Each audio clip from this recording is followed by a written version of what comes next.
So let's quickly take a look at how we can change this photo into a neon effect night shot like this one. As you can see, this photo is taken in a street. It's a very dark shot, and although it doesn't look like much at this stage, we can quickly convert it into a neon-like effect shot. So let's quickly start by making a few adjustments to this shot, and I will go ahead and immediately enable lens correction. I will crop and rotate my image to make it straight, and also change my composition a bit to make it more interesting. I will put this pink sign right here close to the rule of thirds in order to have a better looking composition, and I will make sure that this tree right here does not stand too much in the way in my composition.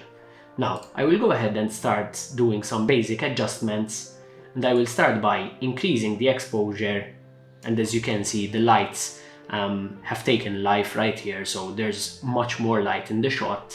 I will also decrease the highlights to show some more information in this particular area where the sign shows right here, and I will increase the shadows. We can also decrease the whites just slightly and maybe decrease the blacks to have better contrast. Now, as you can imagine, the rest of the work needs to be related to color, and we will go immediately towards the calibration panel right here, and I will start playing around with these values in order to obtain the required look. So I will start by moving the tint slider slightly towards the left, towards the green side, and then I will move the hue slider for the red color towards the red side, towards the left side. The green primary color can move towards the blue in order to convert our green looking tones into bluish tones, and then we can also move our blue tones towards the teal. And this looks much closer to what we're looking for, but now we need to do some color grading. And immediately what I can think of is that the dark parts of a neon looking shot would be towards the green or the blue. So if we move our color wheel right here towards the blue, we can increase the exposure of our shadows, and then we can also move our mid-tones towards the blue or green. Somewhere right here should work really nicely, and as you can see, we already have a look that looks much closer to a neon look. Following the color grading, we can move over immediately to the white balance, and right here we can do more adjustments which will give us a look that we're looking for. And right here, this is a good balance of blues on the right side and reds on the left side. And then we're going to move over to the color mixer and play around with the individual colors. So the reds right here look like they need slightly more intensity, and the blues maybe need to move slightly towards the teals right here. We can also play around with the purples.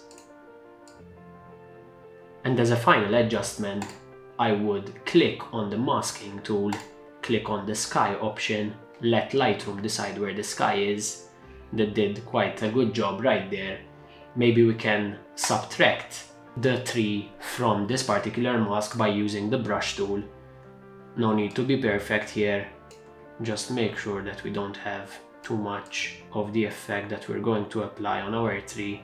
We can reduce the flow and density. We have our mask. I'll decrease the haze just slightly.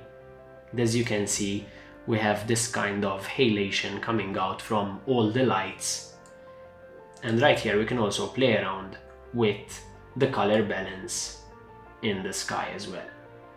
And one final thing I would do is increase sharpness of the overall image, because these kind of images typically tend to have a good overall sharpness. And as you can see, we've introduced quite a bit of noise, and we can use this luminance slider to reduce noise manually. We don't need to reduce too much noise, so I will leave it at around 40% right here.